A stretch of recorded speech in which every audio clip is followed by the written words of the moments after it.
This video is sponsored by Squarespace. Stay. Good dog, okay. Thank you for meeting me in the greenhouse, Pop-Tart. And yes, your name is Pop-Tart. We'll give the internet a little bit of time to catch up with that reality. So the reason I've brought you here today is that we need to talk about all the people food that I have been feeding you. I've really been feeding you way too much people food, and we need to talk about why that's kind of a bad thing to do with dogs. And we'll talk about the obvious things like chocolate and alliums and stuff, but first let's talk about the less obvious things. So one thing that human food has a whole lot of that dog food doesn't have a lot of is salt, right? People really like salt. We use salt to cure things. Dog diets usually call for much less salt per gram of body weight than human diets. And it's not entirely clear why that is. Humans do sweat a lot. That's how I regulate my temperature. You mostly regulate your temperature through panting with your tongue, and you do lose some body water that way. You also sweat just a little bit through the pads on your toes. But anyway, you probably lose less body water in cooling yourself down than I do, and as a result, you hemorrhage fewer electrolytes, and so you don't need to replenish as many electrolytes in your diet. And way too much salt does to you what it does to us humans. It spikes our blood pressure, makes us really thirsty, and since you can't get yourself water from the tap, it makes it a little bit dangerous because you might not be able to get enough water in order to dilute all of that salt going through your system. And even if you do drink enough water, a lot of salt all of a sudden is going to be really rough on your kidneys. To a certain extent, we don't even know whether humans are able to tolerate more salt than dogs, or if it's just that we're more used to salt in our diet. Dogs can be acclimated to higher sodium diets. It's possible. Here, would you like a little bit? Come on, there you go. Oh, what a good doggy. Now here's the other big thing that human food has a lot more of than dog food, and that is fat. We eat a whole lot of fat, and when dogs eat human food that's really rich, they very often get pancreatitis. Their pancreas has to work really hard to produce the enzymes that break down the fats. But here's the thing, this may be more a case of what our dogs are used to versus what they want. There are studies where scientists have taken dogs and given them lots of different food options and let them eat whatever it is that they want. And you see what foods they gravitate towards. Now, of course, every dog owner with a Ring camera and an out-of-house job is conducting that very same experiment every single day. But under scientific conditions, they found that dogs actually prefer fat to meat. They will usually go for about 60% fat, 30% protein, and 10% carbohydrates and other stuff. Kind of surprising, right? They may have a taste for fat for the same reason that we do, which is just that it's the most calorie-dense macronutrient, and so it's good for us if we really need food energy, which modern people and dogs generally don't, but back in the day we really did. And we know from studies of wolves that when wolves bring down an elk or something, the first thing they go for is the organ meat. Then they go for the muscle tissue. The organs are generally more nutrient dense, and so it makes sense for them to prioritize those. But modern dog diets usually have a lot less fat than that, and when you get more fat than that, yeah, your pancreas has to work really hard, and at the very least you're going to have some really greasy poops. Because you're just not used to it, but you could be made to be used to it, and in fact there are scientists who advocate much higher fat diets for dogs, but you have to ease them into them, right? So, this is paper thin, you can have it. Now, bread is an interesting case. It's probably okay for you to have bread, but we don't want to have too much. Lots of animals cannot digest starch, but you can, even though most wolves cannot. It's because you were probably evolved from particular wolves that were particularly adapted to life hanging around outside of human encampments. And since the agricultural revolution, humans have also consumed way more carbohydrates in their diet than they would under natural circumstances, and as a result, the dogs, the wolves that hung out outside our camps ended up eating a lot more carbohydrates as part of their diets. And the wolves that were able to thrive in that environment were the ones that had mutated such that they produced the enzymes necessary to break down starch. Those were the wolves that did well hanging out outside of human encampments because they could digest all of the wheat and other grains. And as a result, you can get food energy from bread. It is 100% possible, but this is not the most nutritious thing for you, and best not fill up on bread. But now let's talk about the big one, which is chocolate. Everybody knows that chocolate is toxic for dogs, but why?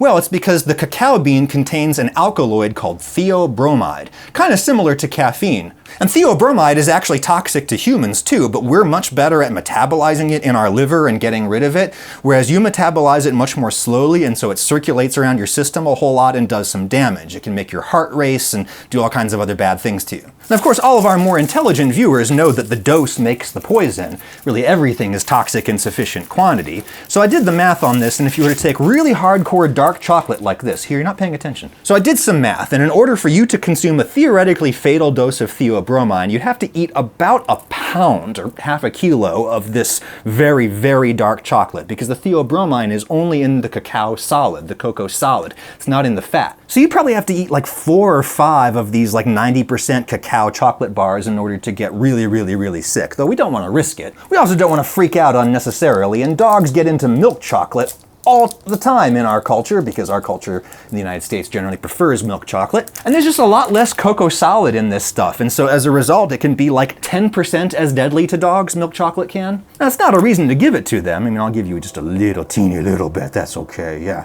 Not a reason to give it to them, because it'll still, make their stomach upset if they eat a lot of it. And I'm probably not gonna give you chocolate on your last day, right before we send you over the Rainbow Bridge when that day comes.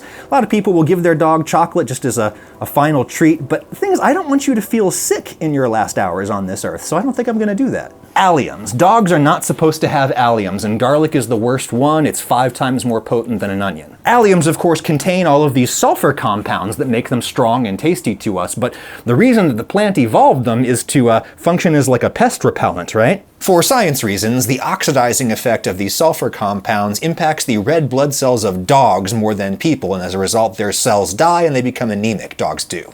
Probably need a whole lot of it, but it depends on the breed. For some reason, Japanese breeds are much more susceptible to this problem. The point is, nobody really knows how much allium is too much for a dog, because it seems to depend a ton on the breed. And it's a similar thing with grapes. No one knows how many grapes are bad for dogs, and some dogs seem to be able to eat grapes just fine. But in some dogs, grapes and raisins and other grape products can cause renal failure, and nobody really knew why for a very long time, until a veterinarian had a particular case where there was a dog that was reacting really badly to some Play-Doh that it had eaten, and this vet looked at the recipe for the Play-Doh and found that it had tartaric acid in it. Tartaric acid is found in grapes, and the salt of it is known as cream of tartar. We use it as like a leavener and all kinds of things in the kitchen. For some reason, tartaric acid seems to be toxic for dogs, but again, nobody knows how much, and it seems to really depend on the dog. I will say, Pop-Tart, your predecessor, the dog we had before you, Lucy, she ate a whole bunch of grapes once, and so we gave her some Ipecac to make her throw them up, and the grapes came out so totally unscathed that we could have washed them off and eaten them. And again, I think if you eat like one, that's probably not going to be a problem, but there's no real reason to risk it. But probably the main reason why people food is bad for dogs is that people food is bad for people. Our food is terrible. Like, it's super rich, way too calorie dense for our needs, and that hurts us and it hurts our dogs. Maybe hurts them even more because they have like no willpower. I mean, one of the reasons why dogs are so trainable is that especially certain breeds of dogs like Labradors, we've bred out the genes that make them feel full, and so they just eat and eat and eat, and that makes dangerous foods even more dangerous for them. So when I give you people food, it's usually kind of lean protein from the table, like this chicken, but I can't give you this chicken right now, I'm so sorry, because you maybe are allergic to chicken. Lots of dogs are allergic to the particular proteins found in chicken, and it will manifest as ear infections potentially. You're getting really bad yeast infections in your left ear, which is kind of weird, and so the vet told us to not give you chicken for a while and see how you do. So we're giving you salmon instead. You've got salmon kibble, and I admit that kibble does seem kind of sad, especially for every meal, but don't forget that this has been precisely formulated for the dog's needs, and it's probably best to lean on stuff like this as much as is reasonably possible, but a little intelligently chosen human food can be just fine and can cheer up this otherwise miserable life that you lead, I'm sure, yes. It's nice when your nutritional needs can be addressed with an all-in-one solution, just as your website needs can be addressed with an all-in-one solution with Squarespace. So I've been working on a new personal website with Squarespace because my old one is just way out of date. And boy, there's a lot of options. I'm not quite sure what to do. You don't have to use their templates anymore. I mean, the templates are beautiful and they're there for you, but you can build your own template with Squarespace Blueprint. You tell them what sections you need, what pages you need, and it kind of builds everything for you, and then you just populate it. They even have an AI tool now that can rough draft some stuff for you. Mostly, I'm kind of struggling to decide what I want to say to the world about who I am and what I do nowadays, because I don't want to say much. I just want to have a place on the internet that is mine, where I can represent myself the way that I want to. I'm going to keep working on this and show you what I've got in a couple of weeks. If you need something similar, or if you need something much more complex like an online store, you can do it all with Squarespace, and you can save 10% on your first purchase of a website or a custom domain with my code Ragusia. Or just go to squarespace.com/Ragusia. Enter that code Ragusia at checkout, save 10%, you're golden. Thank you so much, and dog, okay, let me go feed you some.